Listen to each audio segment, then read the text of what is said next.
अभिजित दिपकेने आपल्या भगवानालाही बाहेर ठेवलं. ज्या वेळेला सीजीपीची मीटिंग सुरू झाली, राष्ट्रीय स्तरावरची रणनीतीची, त्याचप्रमाणे त्याने व्यवस्थेमधील आपले बाप पंतप्रधान नरेंद्र मोदी असतील किंवा सरपंच असतील किंवा छत्रपती संभाजीनगरचा महापौर असेल, यांनाही बाहेर ठेवलेलं.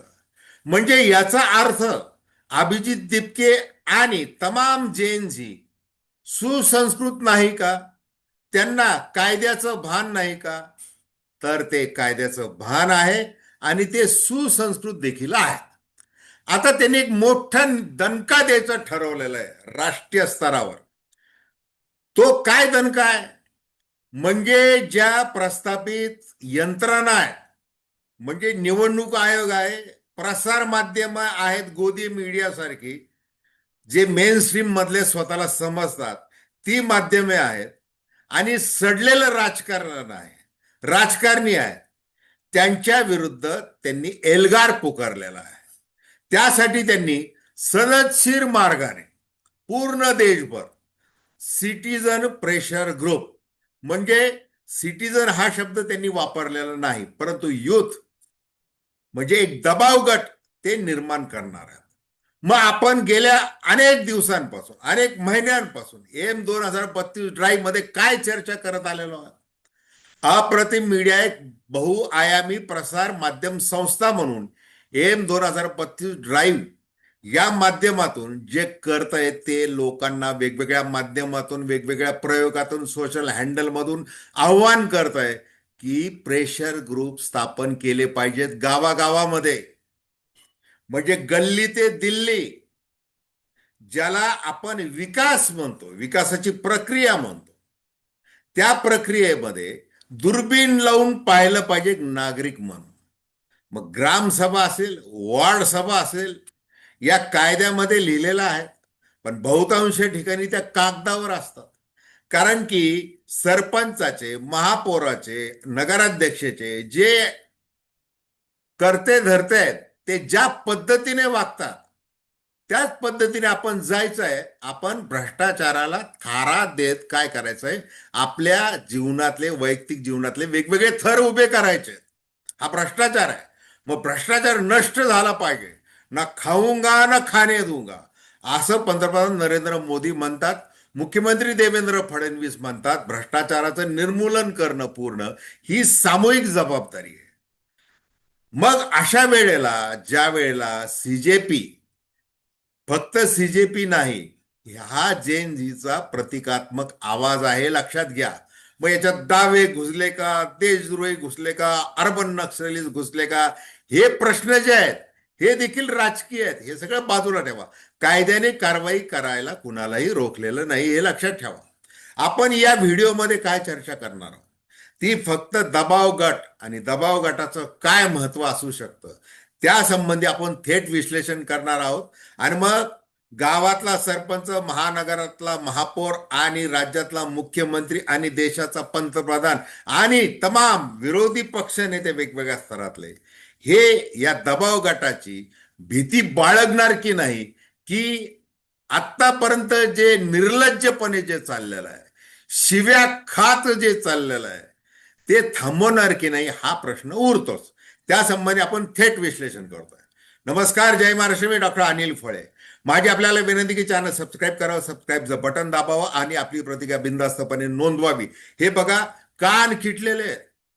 विकसित भारत 2047, विकसित महाराष्ट्र 2047, छत्रपती संभाजीनगर विकसित 2047.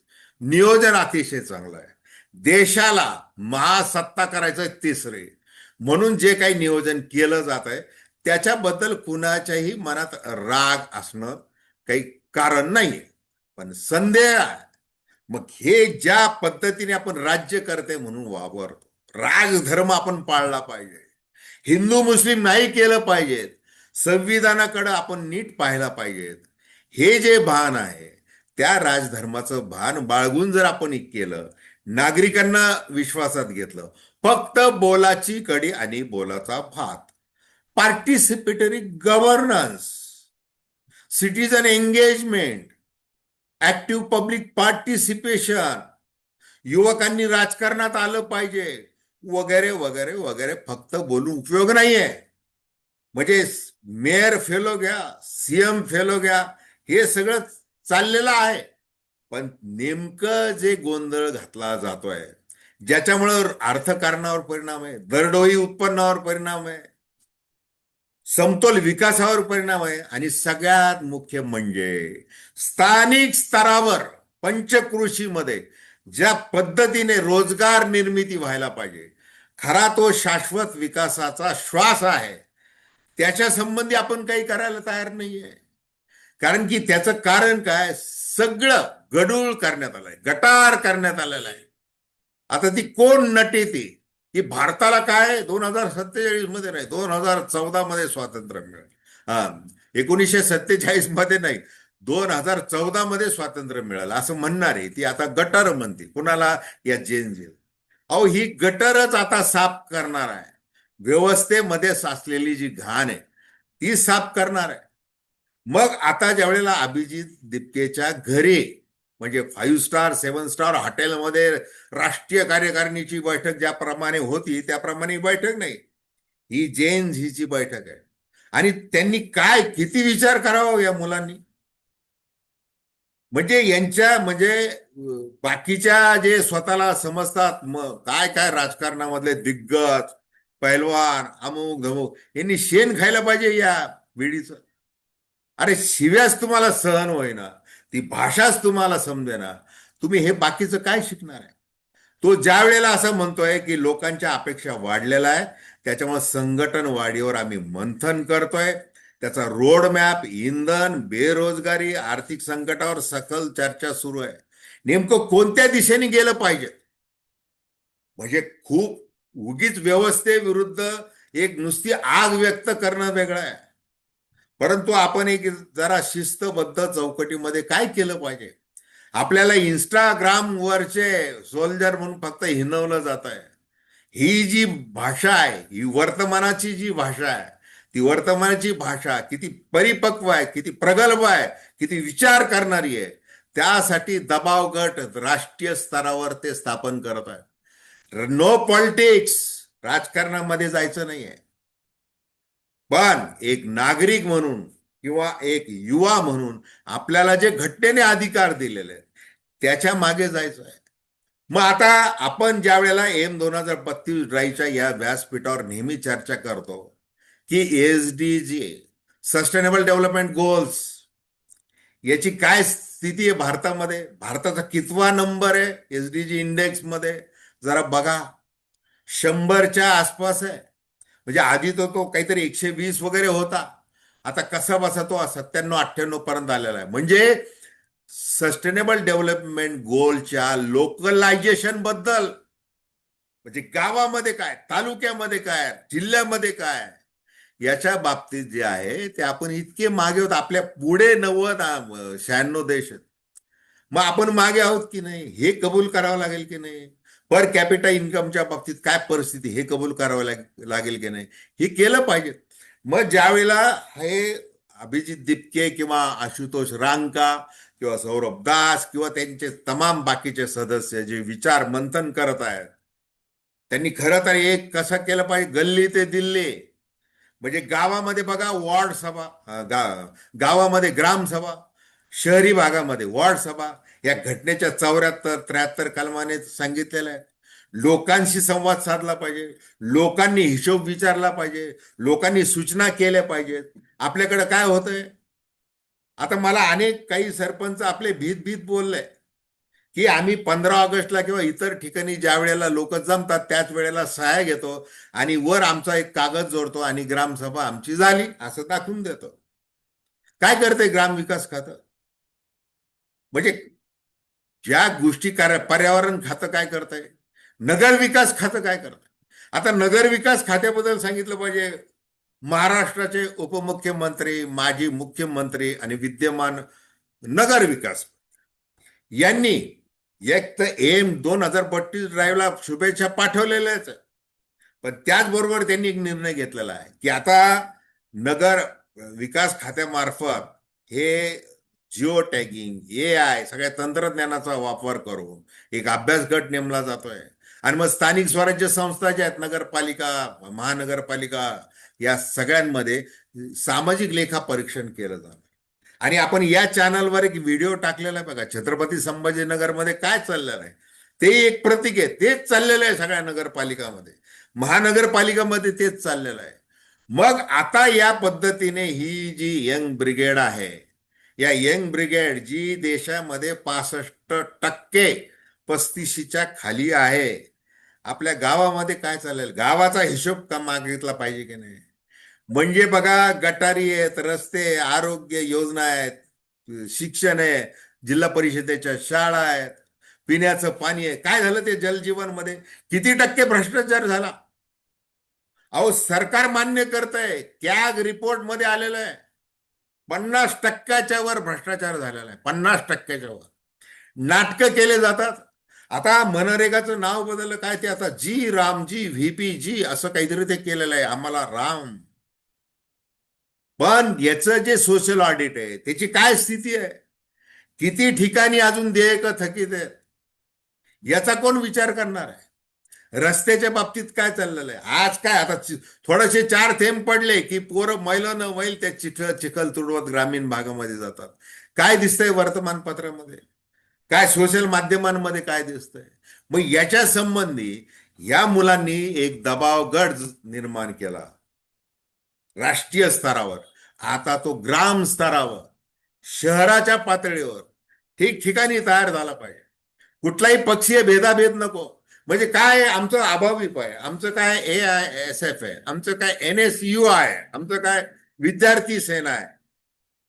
तुमच्या राजकारणाच्या सगळ्या डावपेचाला, याला त्याला बूथ लेवलला इकडं तिकडं वापरून घेण्यासाठी, दंगल घडवण्यासाठी या ना त्या पद्धतीने डावे उजवे सगळे जे करतात, जे धिंगाणा, आणि युवकांनी राजकारणात आलं पाहिजे वगैरे, त्या सगळ्यांनी एकत्र आलं पाहिजे. ती एक मोठी शक्ती आहे, ती नाकारून चालणारच नाही.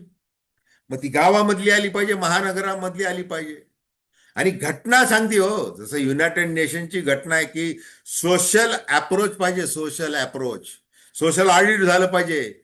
ज्या SD संलग्न आहेत त्याचे सोशल ऑडिट झालं पाहिजे. हेच आम्ही सांगतोय. एन 2032 ड्राईव्हच्या लोगोचं प्रकाशन ज्या वेळेला त्या तत्कालीन मुख्यमंत्री एकनाथ शिंदे यांच्या हस्ते झालं, त्याही आधी 2010 मध्ये विलासराव देशमुख असताना मिलेनियम डेव्हलपमेंट गोल्स म्हणून आपण 6 शहरांमध्ये महाराष्ट्रातल्या एक मंथन घडून आणलं. त्यावेळेला हे सगळे विषय मांडलेले आहेत. आता SDG डोळ्यासमोर ठेवून करतोय, सगळ्या राजकीय पक्षांना आव्हान करतोय, सगळ्यांना भेटतोय, सगळ्यांना. पण एकत्र आलं पाहिजे आणि ते केलं पाहिजे. नुसतं सबका साथ, सबका विकास, सबका विश्वास असं म्हणून चालणार नाही. ते म्हणायचं आणि हिंदू मुस्लिम, हिंदू मुस्लिम, हिंदू मुस्लिम, हिंदू मुस्लिम, संस्कृतीचे धडे, भारत माता की जय म्हणलं की झालं. हे जे ना, हे डोक्यात बसलेलं आहे या JNGच्या. म्हणून शिव्या खाव्या लागलेल्या आहे, नाही तर शिव्या खाण्याची वेळ आलीच नसते. नुसते प्रशिक्षण वर्ग, मोठमोठे पल्लेदार वाक्यान, विचार मंथन आणि व्याख्यान, आणि भारत माता की जय, व्यसनापासून मुक्त झालं पाहिजे, अमकुक झालं पाहिजे, सुसंस्कृतपणा पाहिजेच आहे. व्यसन वाढले कसे? ड्रग्ज माफिया कुणाच्या आशीर्वादाने तयार झालेले?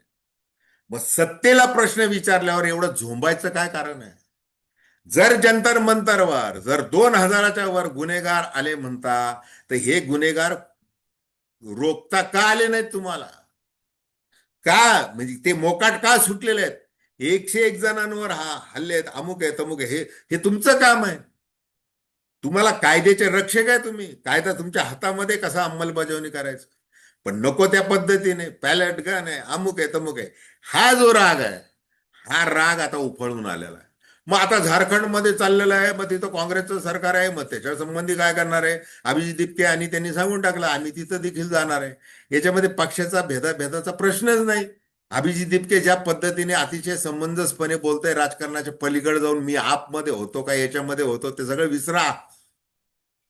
जसं अरविंद केजरीवाल गेले राजकारणामध्ये, तसं मला काही जायचं नाही हे तो ठाम सांगतोय पहिल्यापासून. आपण चांगलं उच्च शिक्षण घ्यावं, बोस्टनला तिथं नोकरी करावी, तिथं स्थायिक व्हावं, असं त्याच्या मनात आलेला विचार. परंतु सरन्यायाधीश सूर्यकांत यांच्या त्या एका वाक्यामुळे काय झालं, झुरळांचा जन्म झाला. आणि आता हे कॉक्रोच कॉन्क्लेव्ह चालू आहे, कॉक्रोच कॉन्क्लेव्ह. आता हे जे आहे हे थांबायला नको आहे. हे गल्लीमध्ये पण पाहिजे, दिल्लीमध्ये पण पाहिजे, सगळ्या स्तरावर पाहिजे. आणि मग जे सगळे जे राजकारणातले असतील, समाजकारणातले असतील, सगळे जे दिग्गज आहेत, प्रशासकीय अधिकारी, सगळ्यांनी या पिढीला मार्गदर्शन केलं पाहिजे. कायद्यामध्ये काय आहे, सर्वोच्च न्यायालय काय म्हणतं, घटनेचं कलम 19(1), 2, 3 काय म्हणतंय, तुम्हाला PIL कधी दाखल करता येणार आहे, काय करता नाही, RTIचा काय कायदा आहे, RTEचा काय कायदा आहे, तुम्हाला जगण्याचा काय कायदा आहे, नागरिकाला किती अधिकार आहेत, काय पार्टिसिपेटरी गव्हर्नमेंट, हे समजून सांगितलं पाहिजे. पण ती तयारी आहे का? ती तयारी ठेवली पाहिजे, मानसिकता. आणि म्हणून या दबाव गटाला अतिशय महत्व आहे. आणि अगदी तमाम सगळ्या घटकांनी या CJPच्या किंवा JNZच्या या दबाव गटाचं म्हणजे मोठ्या दिलाने, मोठ्या उदारांतकरणाने स्वागत केलं पाहिजे, इतकंच. तर धन्यवाद. हा व्हिडिओ आपल्याला आवडलाच अवश्य शेअर करा, सबस्क्राईब करा आणि आपली प्रतिक्रिया बिनधास्तपणे नोंदवा. धन्यवाद.